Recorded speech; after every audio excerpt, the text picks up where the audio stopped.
Amém. A paz do Senhor da igreja. Amém. Muito obrigado pela recepção, por esse time.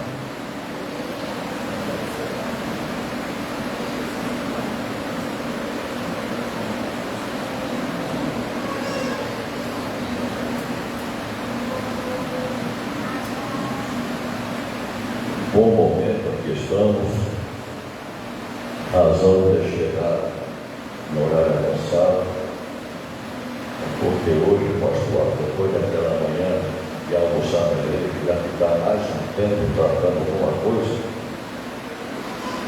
precisei resolver os assuntos na quarta tarde. Cheguei em casa já um pouco na hora avançada. A graça deixei e trago para todos o abraço de todo o campo do Alegria. Eu creio que o campo do Alegria está em festa, porque o ano 2025 é o ano do nosso jubileu. É o ano do centenário. E eu fiz um apelo na última Santa Ceia. Os que lá estiveram vão lembrar.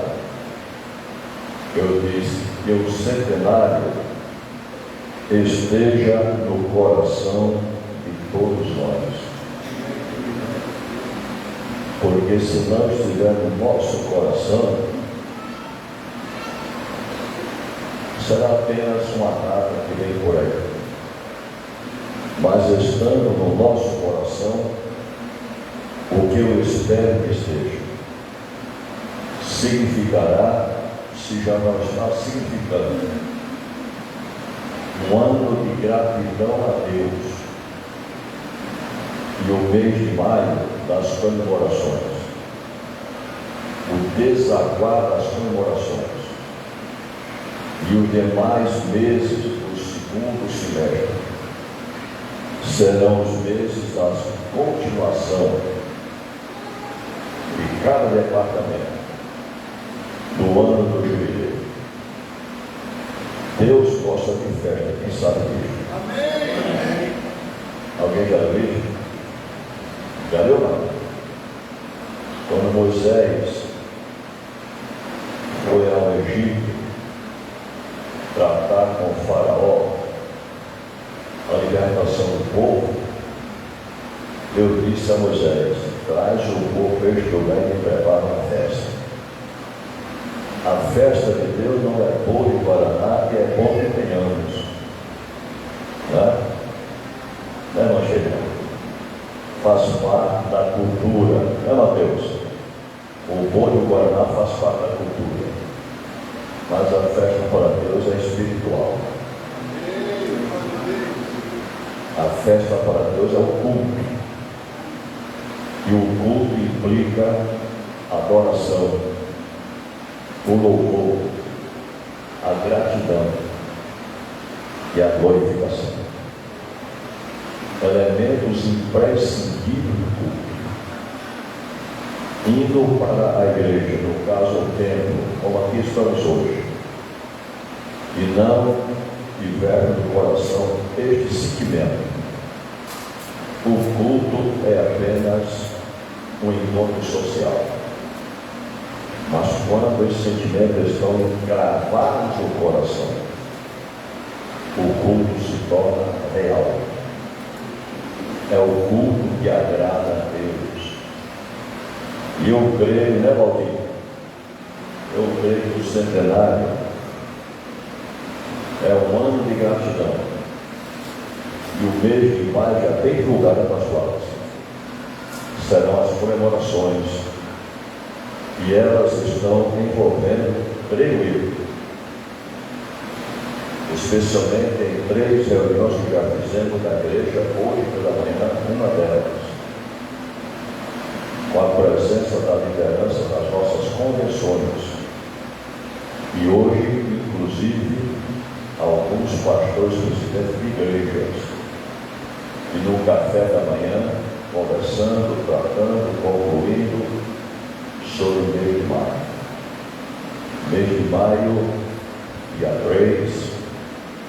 da manhã, a reunião dos obreiros do campo da Libiri, e cada um com a sua esposa, olha só.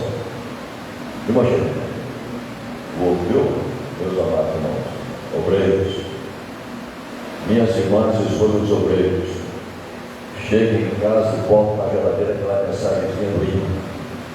Lembrem-se, 3 de maio, reunião dos obreiros com as esposas. Está bom assim, companheiro? O amém foi fraquinho. O amém foi fraquinho. Eu vou repetir. Lembre-se, 3 de maio, reunião dos obreiros com as esposas. Amém! Agora melhorou, me animou agora, meu irmão. Agora me animou. Não é, meu? Agora me animou. À noite, o grande culto da ceia do centenário. A escola bíblica centenário, nos dias 8, 9 e 10, serão bem divulgadas essa data de campo.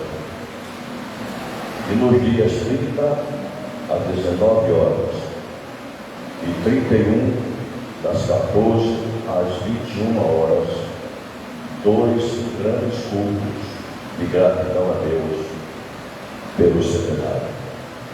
Creio que Deus está neste negócio. Amém? O pastor me falou hoje à tarde, na hora do almoço, quase que eu tenho uma congestão. Quase que eu tenho uma congestão. O pastor não esquece o jogo, não, sim. E o tema é, aí ele falou, meu Deus do céu. Bom, né, menino? Mas abra as vossas Bíblias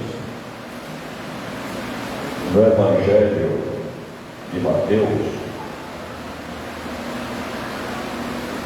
no capítulo 11, versículos 28 ao 30.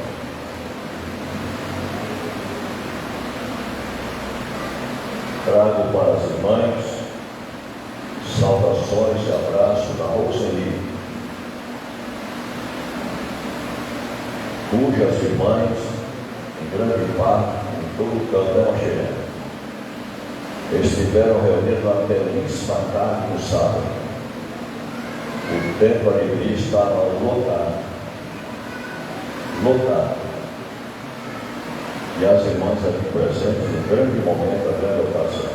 Que Deus abençoe as irmãs que aqui congregam, as que lideram nas áreas diversas, as que lideram na área não feminina, e que assim sempre sejamos uma igreja unida, harmônica e operosa para a glória de Jesus.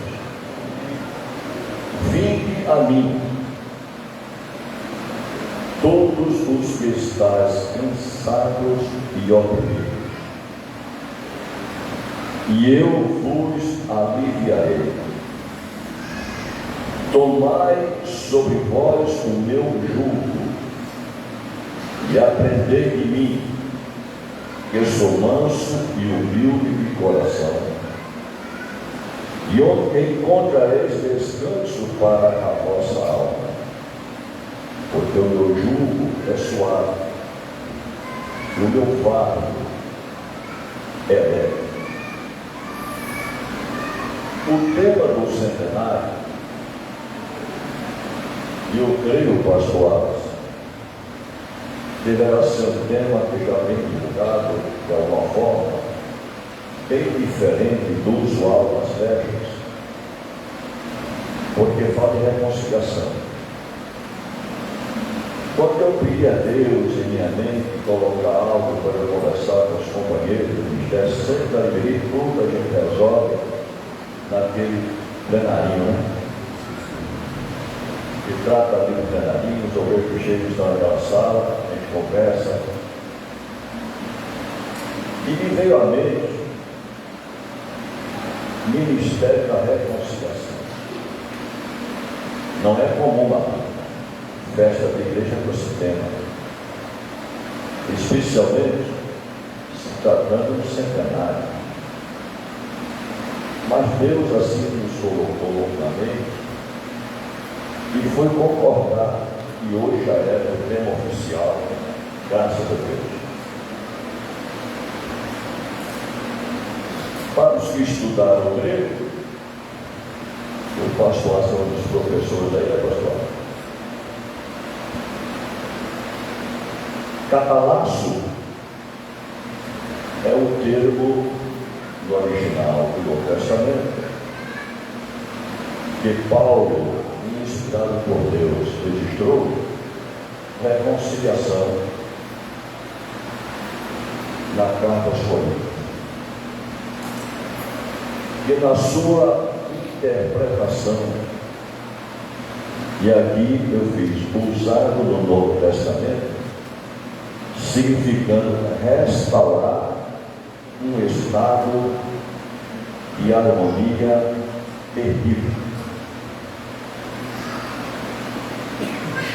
Palavras minhas, é a restauração a uma vida de harmonia e comunhão perdida. O homem perdeu essa convivência com Deus. Pelo profeta Isaías, disse Deus: as vossas iniquidades fazem separação. Separação é o termo mais apropriado que é aplicado ao verbo morte. Morte física, consequência da queda.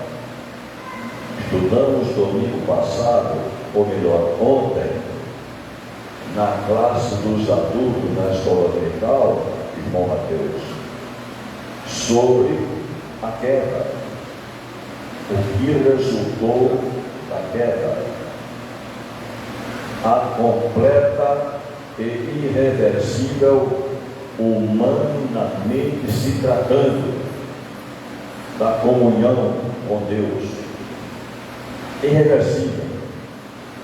Não tem religião, não tem ser evangélico, não tem nada que reconcilie o homem com Deus. Então, as pessoas estão perdidas. Deixa eu falar, calma aí.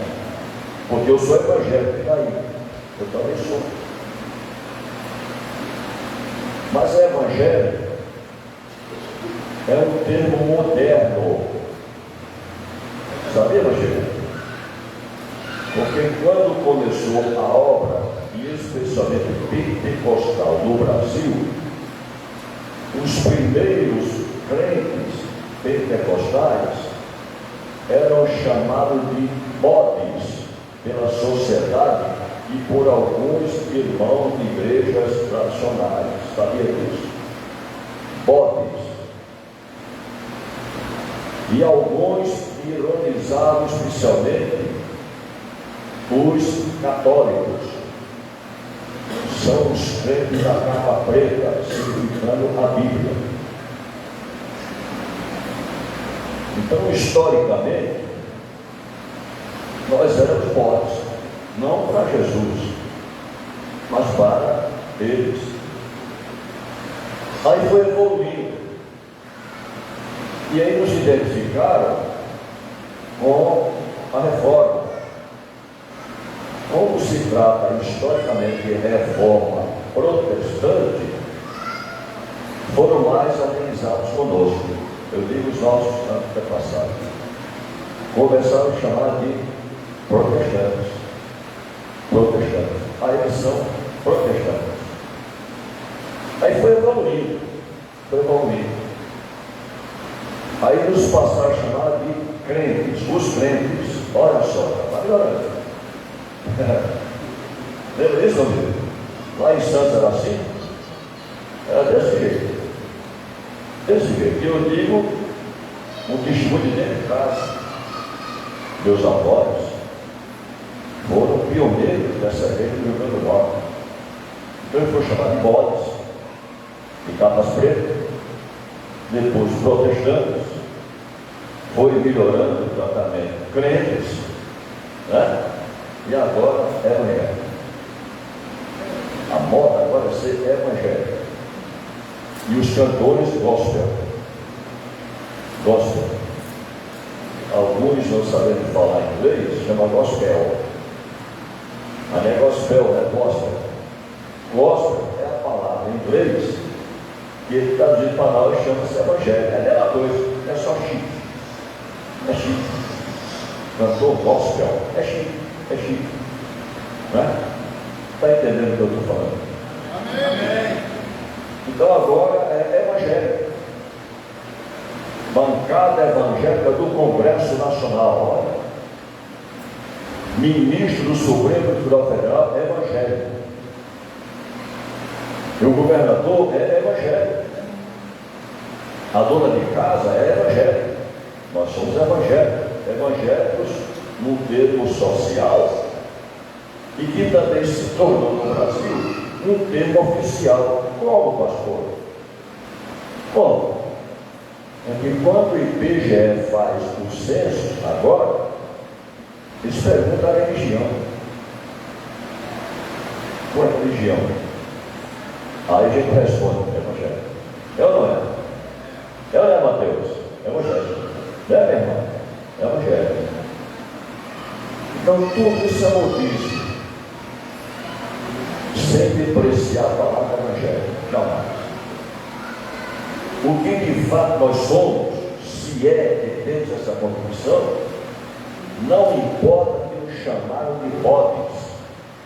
Não me faz nenhuma diferença se chamaram hoje. Não me importa que nos chamaram de capas pretas. Tampouco de protestantes. Muito menos crentes. E agora é evangélico misturando todo mundo no mesmo caldeirão de sopa. O que importa é que Jesus me fez salvo. Aleluia. Isso é que importa. Porque a reconciliação com Deus não é para um adjetivo na ordem social ou histórica. A reconciliação com Deus, essa restauração ao estado de harmonia e comunhão com Ele, somente é possível quando de fato nós somos não evangélicos, não crentes, não capas pretas, não bodes ou não protestantes, não importa o adjetivo, quando somos de fato salvo, lavado, remido, purificado pelo sangue de Jesus. Aleluia. E nenhum de nós, pastores que somos, nenhum de nós é capaz de distinguir quem é salvo e quem não é. Nenhum de nós. Mas só quem tem essa identificação genuína de quem é ou não é salvo é o Espírito Santo de Deus. Ele sabe quem é Kemuel, ele sabe quem é Manuel, ele sabe quem é Joaquim, ele sabe quem é Catarina.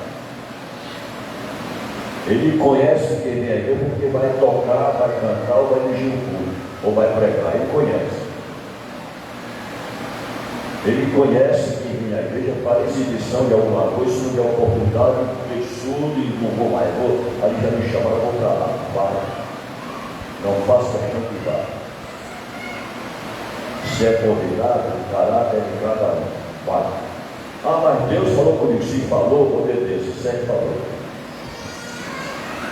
O importante da igreja é o conjunto de salvos que tem comunhão com Deus, harmonizados com Ele e uns com os outros, e que vivem conforme a sua palavra. Eles responderam ao chamamento. Qual chamamento? Vinde a mim. Este chamamento chamamos convite.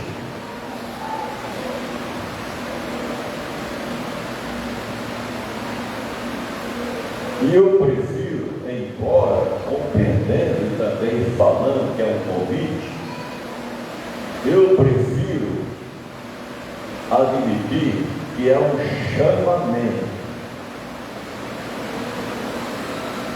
é uma convocação. Aceitar ou não, obedecer ou não, depende de mim. Convite é uma cordialidade. Jesus aqui não estava sendo cordial, estava sendo incisivo. Quer mudar? Vinde a mim. Quer ser salvo? Vinde a mim. Está cansado do pecado? Vinde a mim. Está estragada a vida? Vinde a mim. Se não vier, o problema é teu. O problema é teu. Porque ele mesmo diz mais tarde, diz a porta, eis que estou à porta aí. Aí vem o condicional. Se alguém abrir, eu vou entrar. Vou cear com ele comigo. E se não abrir? O problema é meu. Então não é um convite, é um chamamento. Venha ou não venha. O problema é você querer. Velho, é que os pregadores modernos pregam muita vitória. Vitória! Amor, essa é a vitória! Mas não sabem o que estão dizendo. Que vitória!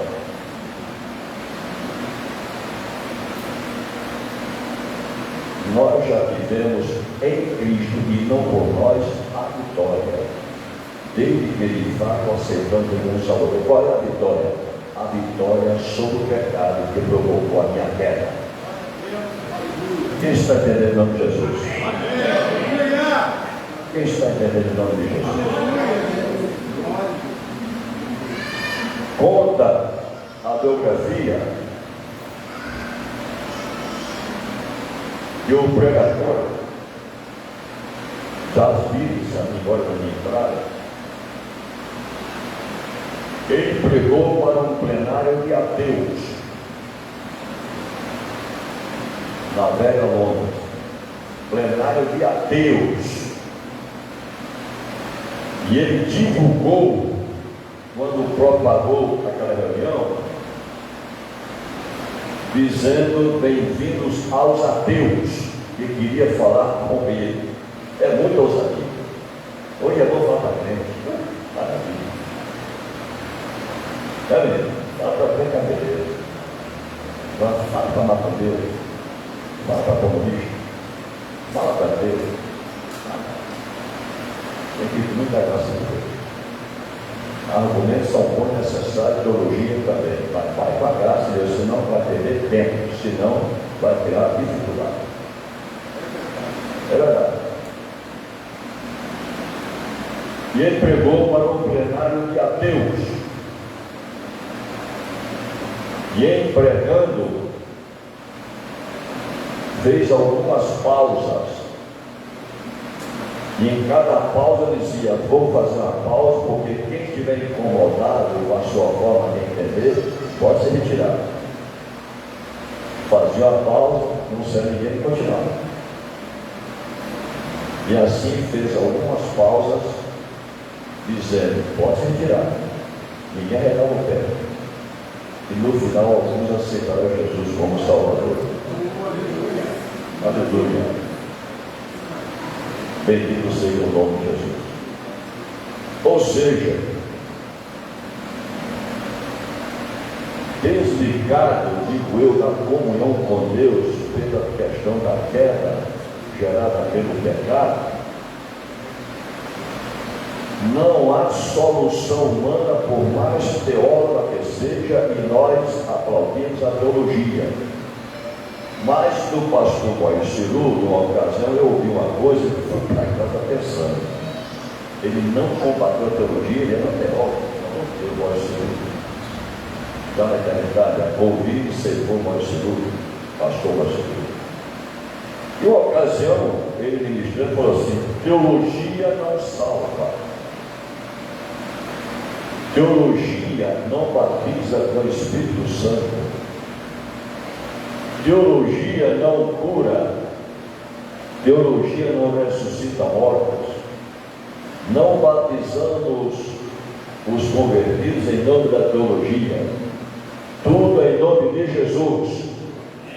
Agora eu preciso da teologia para entender melhor em nome de Jesus. Está entendendo? Está entendendo? Opa, não posso entender não posso entender não. Eu preciso da teologia para entender quando eu falo em nome de Jesus.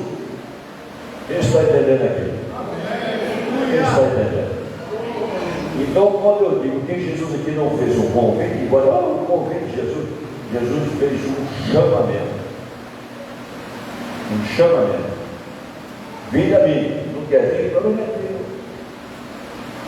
Depois não fica culpando a mim, porque eu já fiz por mim o necessário. Quem está entendendo? Zé Valtinho, esses pregadores modernos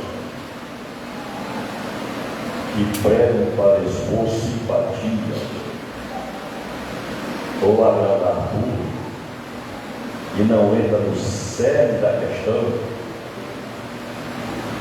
estão formando um público de evangélicos sem comprometimento com a verdade da Bíblia, a começar do vinde a mim de Jesus. Aleluia.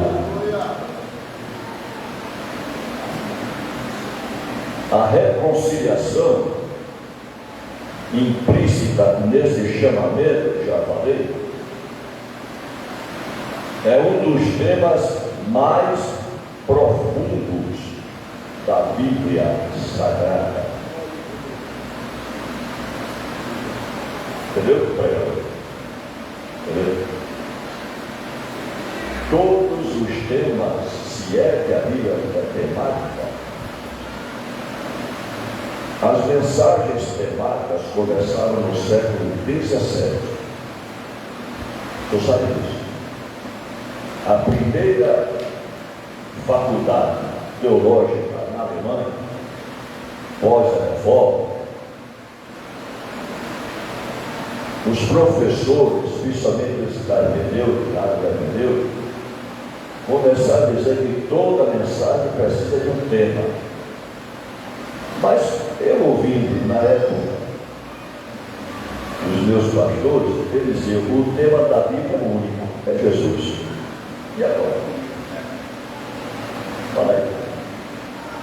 Então, eu entendo quando se diz o tema é este. Não deve.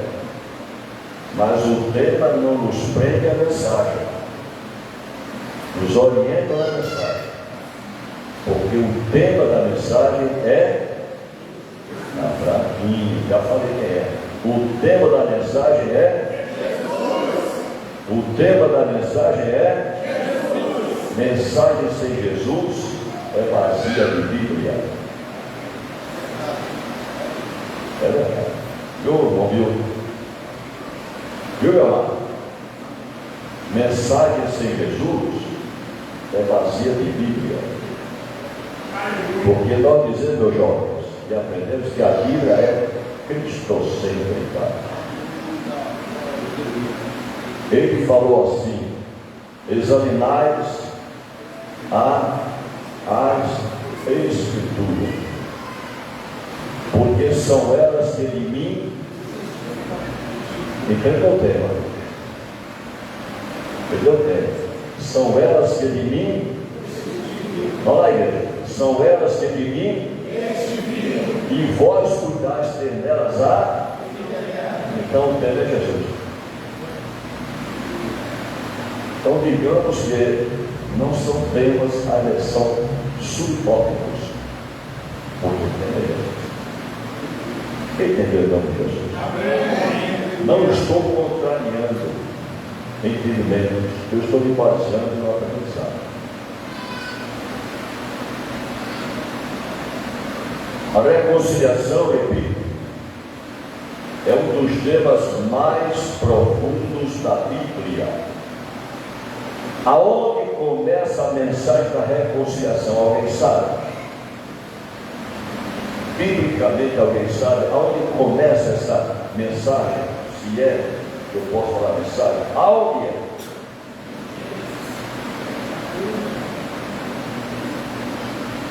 Vamos repetir João 3,16? Vamos lá? Vamos falar 1, 2, 3, João 3,16. Deixa eu falar 1, 2, 3. Tá bom, seu jeito mais forte. Eu estou batendo um papo aqui com você na Bíblia, né, meu jovem? Vou botar 1, 2, 3, né? Vamos lá? 1, 2, 3.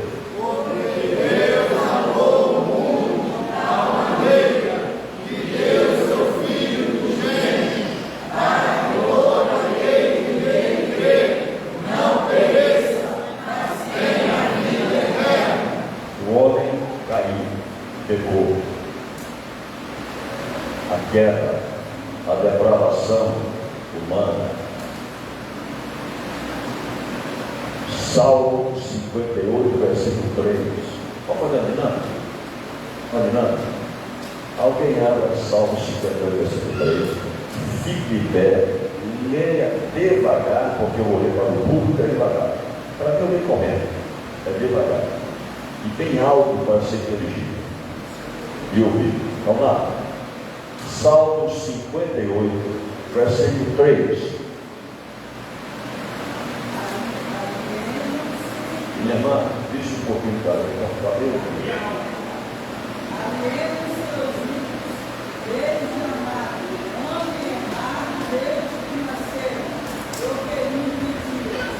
Peraí, irmão. Obrigado. Peraí.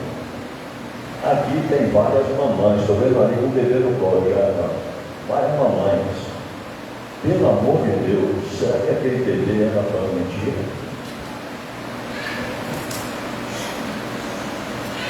Será que quando nasceu, que a mamãe deu à luz aquele bebê, já estava andando errado? Ela não andava. Como é que é isso? A Bíblia tem cada coisa escondida que não é brincadeira. Lembre-se que Davi, escrevendo o Salmo 51, diz: o quê?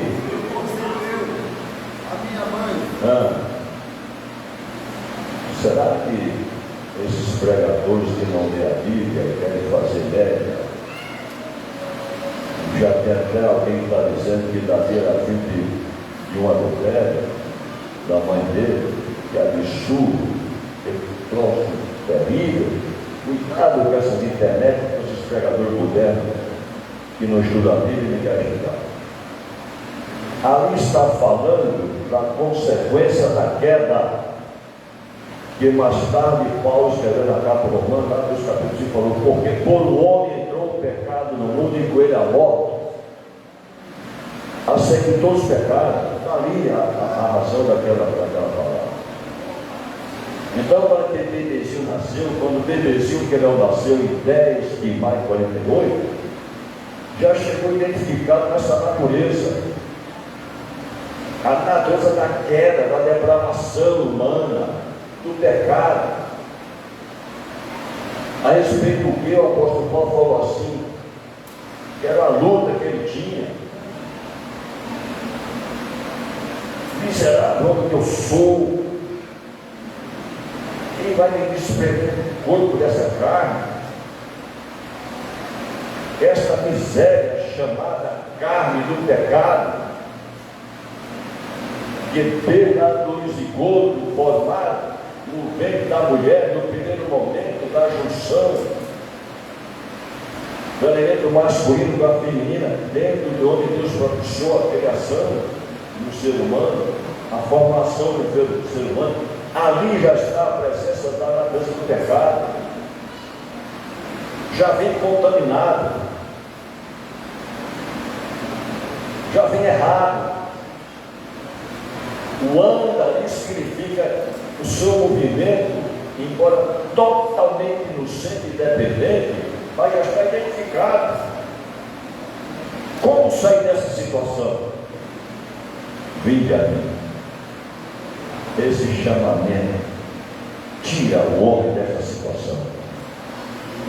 Este chamamento oportuniza o ser humano sair dessa situação. Esta palavra forte de Jesus, que não é um convite, é um chamamento, venha.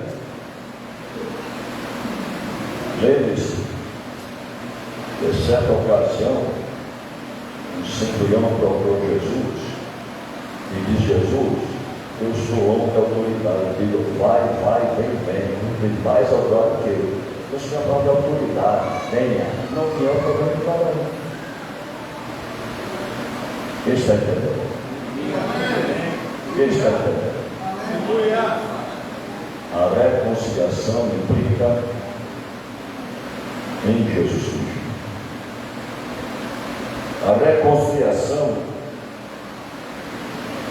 é a única oportunidade provida por Deus para o homem retornar a um estado de harmonia e paz com Ele. Aleluia. Não há como, o cara lá em cima, Deus é Pai de todos. Aonde está essa Bíblia? Valqueiro deve ter ouvido para os colegas: ô Valqueiro, para de bobagem, negócio de ser crente, ser Bíblia. Deus é Pai de todos. Aonde está essa Bíblia? Me mostra a Bíblia. Deus não é Pai. Aliás, eu tenho um artigo que eu publiquei sobre isso no Facebook. Deus não é Pai de todos, Ele é de todos obrigador. Agora, dos que aceitam seu filho, Ele é o Pai. Aleluia. Glória a Jesus. Está reconciliado com Ele. Bendito seja o nome do Senhor. Dá para entender essa minha conversa, irmão?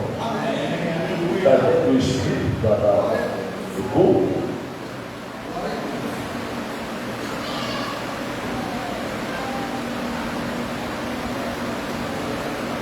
Este retorno ao estado harmônico de paz com Deus, leiam Romanos 5:1, bem alto, bem altivo, leia devagar, porque está ali para o público. O senhor, o pastor, nada falta nada, ele está ali fora, eu estou lendo, e ele foi o público, o Senhor, o pastor, olha, estou lendo a mesma coisa. Nada me falta nada, estou lendo a mesma coisa. Só que eu falei: o senhor, o pastor, não falta nada, ele está ali fora, ele para, porque não também fala comigo, eu estou lendo para mim. Agora, eu para vocês, o Senhor é meu pastor, nada me falta nada. Então, leia assim para o povo. Vamos lá, quem vai ler Romanos 5? Venha.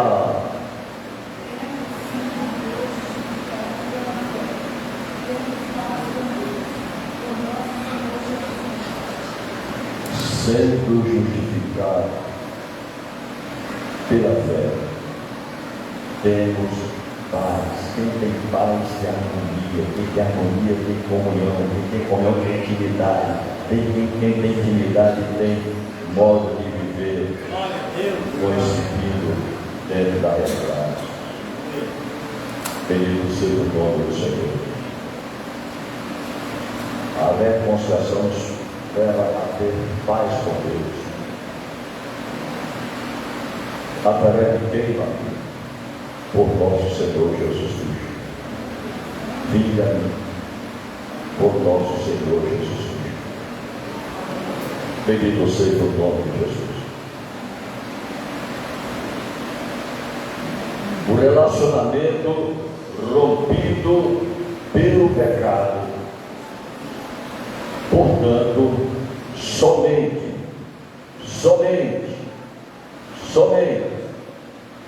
é restaurado por meio de Jesus Cristo.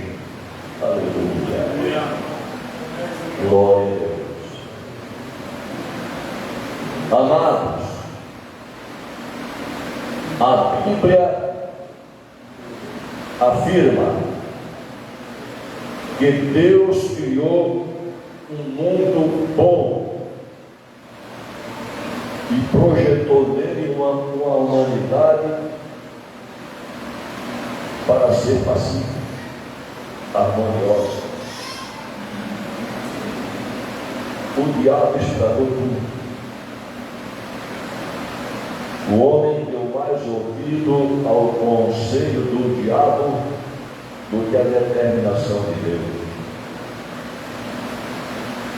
E hoje a situação é a mesma. É mais apropriado para o ser humano ouvir através dos meios de informação e ações. Amanhã, se Deus permitir, é culto de doutrina na sede, bom que todos pudessem ir, eu nem sobre ele mais. Eu vou conversar sobre o espírito do mundo. O que significa isso? O espírito do mundo. Não se engane, não nos enganemos. O mundo é atrativo na sua forma de ser e como Satanás apresenta. Estão entendendo? O mundo é atrativo, o mundanismo é atrativo da forma que Satanás apresenta. É atrativo. Prende, algema, bota numa redoma, numa satisfação que ele diz que é felicidade. Não há felicidade sem Cristo. Preste atenção, não há felicidade sem Cristo. Eu vou repetir, não há felicidade sem Cristo.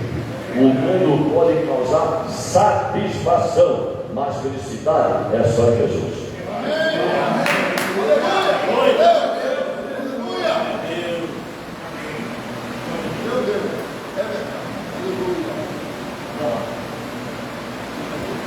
Porque o próprio Jesus falou assim: bem-aventurado.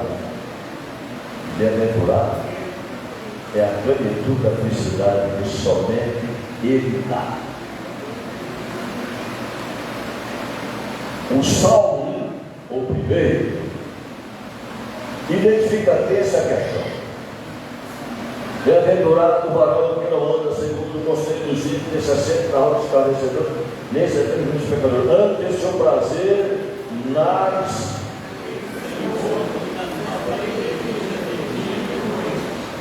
pois será como árvore plantada junto à igreja de tal sustentação própria, cujas coisas não caem, e tudo quanto fizer, não são assim os.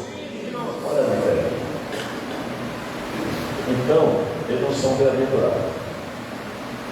Se não são bem-aventurados, não tem felicidade. Se não tem felicidade, é porque não tem Cristo.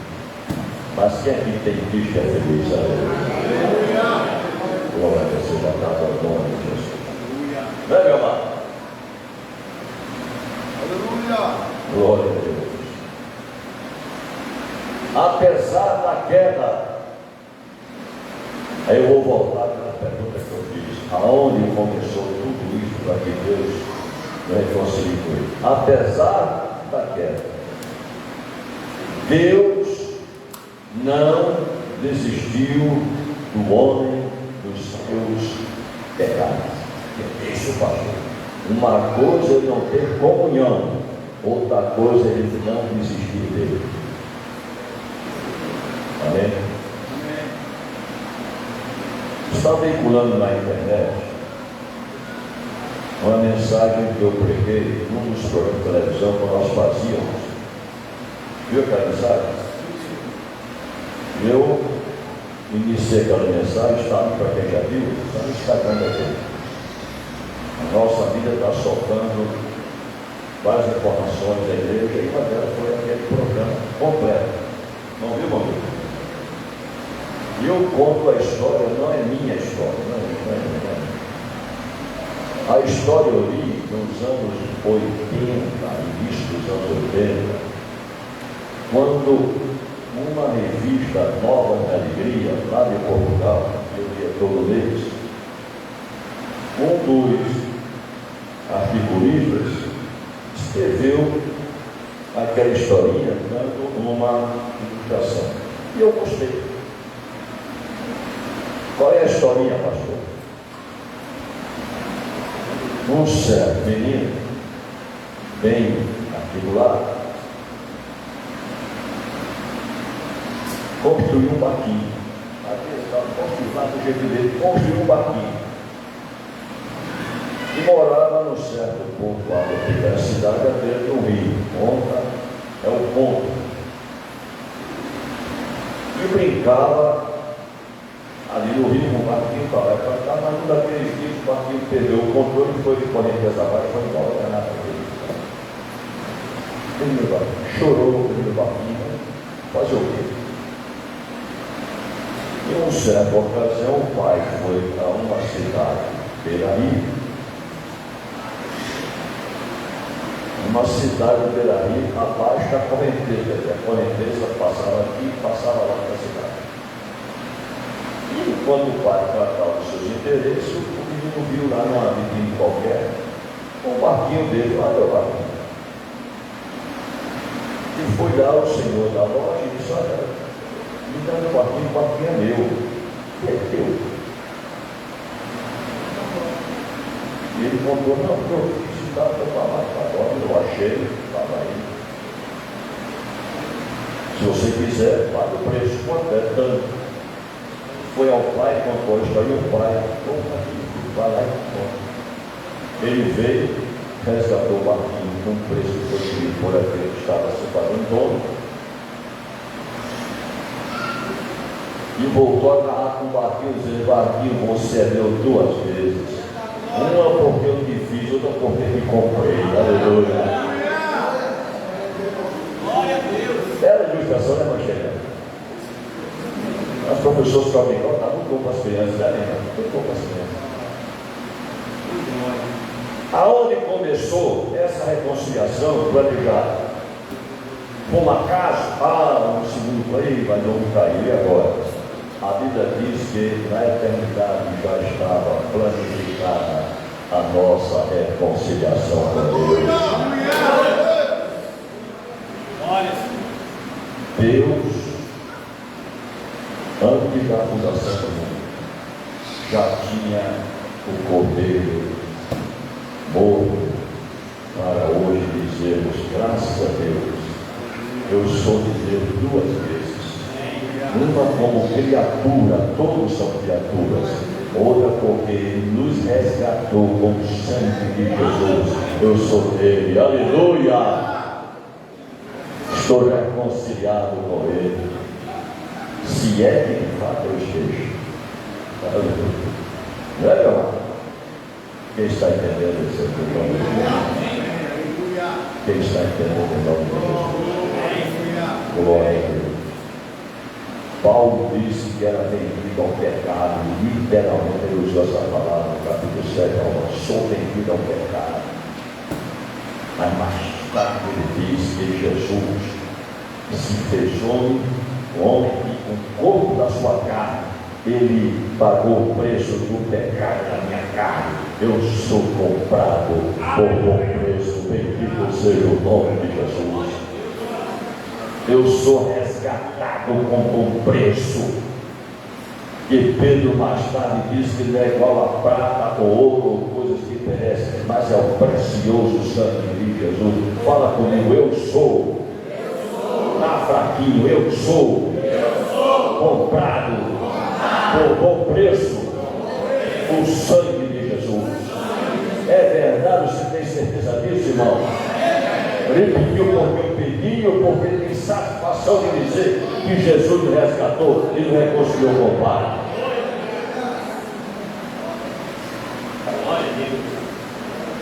Ele está 9 horas para acabar. Você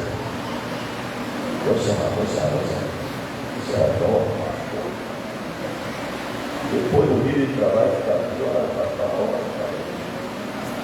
Vamos partir para o finalmente. Agora essa coisa mais finalmente. Outra vez de falar de alguma coisa. Aleluia.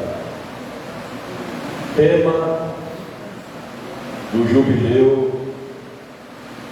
centenário da nossa igreja. Segunda carta de Paulo aos Coríntios, no capítulo 5.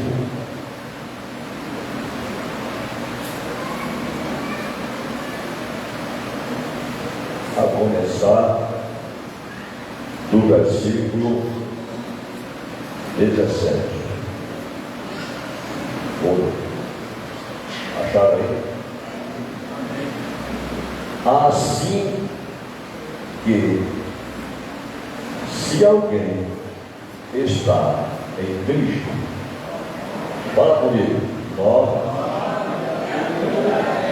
repetir, se alguém está em Cristo,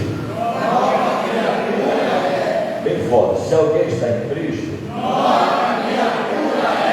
as coisas velhas já passaram, eis que tudo se fez novo. E tudo isto provém de Deus que nos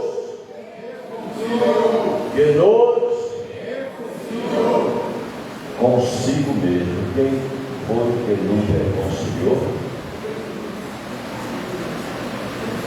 Jesus reconciliou com o Pai.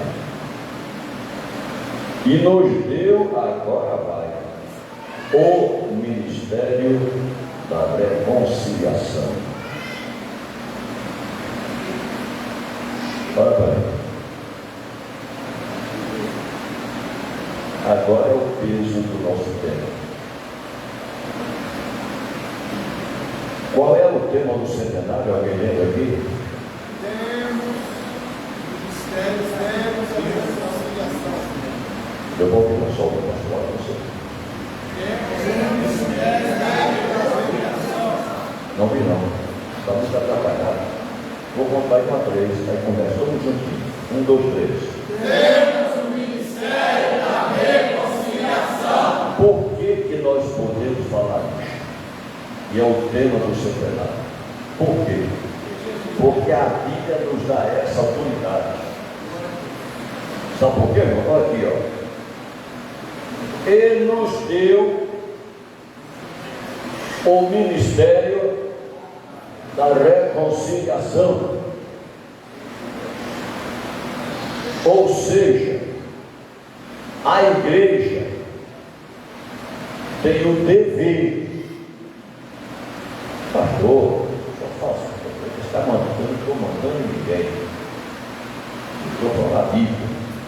A igreja tem o dever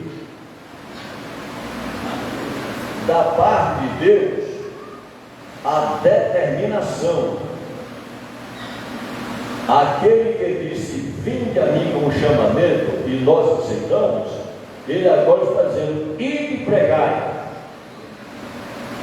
Não fosse você que quer pregar lá. Nós chegamos assim, quer me calar, pregar? Não foi assim que ele falou, não. Imperativo. Se não cumprir, eu vou botar a cara. Se é que já nós estamos pagando de alguma maneira. Aquele que nos reconciliou com o Pai, verteu seu sangue, deu sua vida, foi humilhado, ressuscitou no terceiro dia. Ele falou assim: todo poder me foi dado nos céus e na terra. Agora vocês é que vão fazer o que eu já havia dito. Ide por todo mundo, pregai o Evangelho a toda criatura. E essa mensagem é porque nos comissionou a sermos aqueles não donatários, mas embaixadores dele, com o ministério da reconciliação. Aleluia!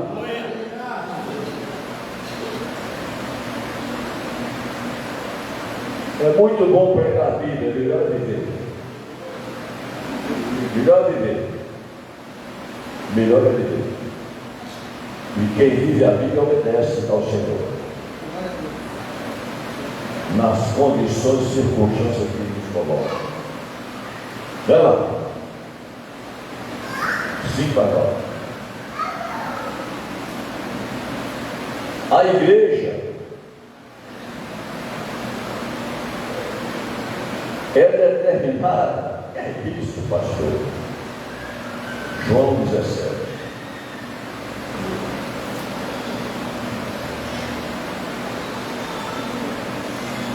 João 17. Alguém conhece o Evangelho de João? Hein?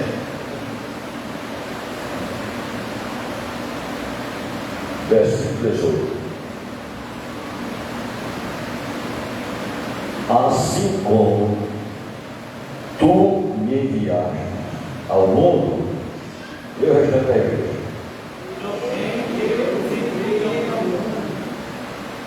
Ele pediu um favor a nós. Oh, por favor, faça isso. Ele pediu um favor. Pediu, irmão? Pediu? Pediu, irmão? Ele pediu um favor aqui a nós? Pediu, meu Deus? Pediu, meu jovem pregador? Então repete comigo. Assim como está fraquinho, assim como tu me enviaste ao mundo, também eu os enviei ao mundo. Está aqui, ó. E se não bastasse, olha que responsabilidade temos como igreja. E por eles me santifico a mim mesmo, para que eles também sejam santificados na verdade. É muito pesado. É que a gente lê, como diz o capixaba, eu sou capixaba por lei, e passa batido. Para, pensa, ora, leia, se não entende, Deus vai entender isso aqui. É determinação, não é pedido de favor. Temos o ministério da reconciliação. Temos ou não temos?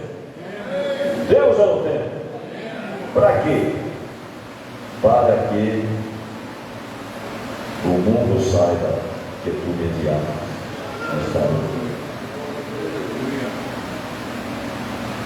Está entendendo, pregador? Não prega só vitória, não prega. Não só vitória, só vitória. Não sabe de que vitória. Só vitória, de quê? Tá.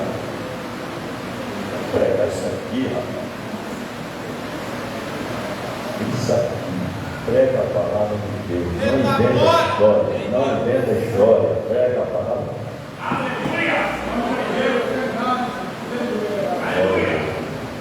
Quem sustenta a igreja não é festa, é a palavra de Deus.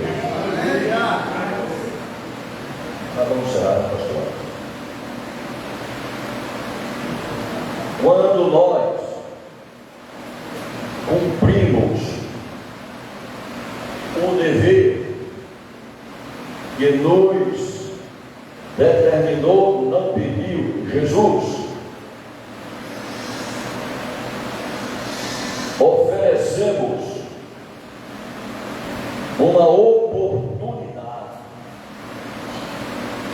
aceite ou não ganhou, oferecemos uma oportunidade para, exercendo o ministério da reconciliação, outros possam gozar esta paz, comunhão com Deus, como nós assim vivemos. Aleluia. Aleluia. Glória a Deus. Né, pastor? A reconciliação, agora vou saber, do homem com Deus, é mensagem da reconciliação que a igreja tem para apresentar. Porém, é o Espírito Santo, e só Ele, quem convence do pecado, da justiça e do juízo. E quando ocorre algum pecador aceitar pelo arrependimento a mensagem, consequentemente a Jesus como Salvador. O que é que escreveu Lucas por 2 vezes no capítulo 15 do Evangelho que escreveu? Há uma festa no céu. Eu gosto de festa. Eu gosto de festa. Não de bolo de guaraná, e vão fazer, faz parte. Mas melhor espiritual. Há uma festa no céu. O povo pecador do céu. Amém. Mas eu sei o que eu estou falando. Vou parar. Beijo, vá. Isto significa que é uma das realidades quando se confirma o que Jesus falou. Quando vier o Espírito Santo de verdade, ele vos guiará em toda a verdade, porque não falará de si mesmo, mas dirá tudo o que tiver ouvido, e vos anunciará o que há de vir. Repete comigo: ele me glorificará. Ele me glorificará. Repete comigo: ele me glorificará. Ele me glorificará. Vai bem forte: ele me glorificará. Ele me glorificará. É tão forte esta reação por um pecador que a glória de Deus se repercute do céu. Nós também glorificamos a Deus e Jesus em tudo é glorificado. Aleluia. Porque nada que nós fazemos, por mais dedicação tenhamos, é para a nossa glorificação ou vaidade. É tudo como está no Salmo, sempre diz: não a nós, Senhor, não a nós, mas a teu nome na glória. Aleluia. Que possamos entender sempre melhor o que significa temos o ministério da reconciliação como o tema do nosso centenário. Deus nos abençoe. Amém? Volta a palavra em direção ao pastor Wallace para os finalmente deste culto. Deus abençoe e não esqueça lá do pastor Samuel. Eu estou fazendo por insistência, me perdoe por ter, que o campo do Arquimiri, todos os domingos pela manhã, jejuamos no período da escola dominical. Os que resistiram no jejum pós-dia, Deus abençoe. Mas pelo menos até a primeira refeição, um propósito do Senhor é pela igreja no seu centenário. E o Espírito Santo pode entrar cada um aqui que vai orar pela igreja no seu centenário. Amém? Agora, não façam jejum de Daniel no capítulo 1, porque não existe jejum ali. Pastor Wallace, eu estou pregando no domingo. No capítulo 1 de Daniel, ele fez uma dieta. Comeu legumes, bebeu água. Isso não é jejum, é dieta. Vamos fazer um jejum de Daniel. Isso não é jejum, é dieta. Agora, pastor Asmer, capítulo 10, primeiro versículo de Daniel. Eu estou falando Daniel, capítulo 10, primeiro versículo de Daniel. Ele alma, aí é jejum. Daniel fez jejum, capítulo 10. Vamos lá? E com isso eu encerro. Pastor Terreiro, todo mundo dele, pastor. No ano terceiro de Ciro, rei da Pérsia, foi revelada uma palavra a Daniel, cujo nome se chama Beltesazar. E a palavra verdadeira trata de uma guerra prolongada, e ele entendeu. essa palavra e teve entendimento da visão. Naqueles dias, eu, Daniel, estive triste por 3 semanas completas. Presta atenção agora. Manchar, desejável não comi, nem carne, nem vinho entraram na minha boca, nem ungi com unguento, até que se cumprisse as 3 semanas. Então, quem quiser jejum Daniel, que faça 3 semanas sem comer, sem beber, se resistir. Do contrário, faça até quanto resistir. Agora, o capítulo 1 expressa isso. Não é jejum, é dieta. Deus abençoe.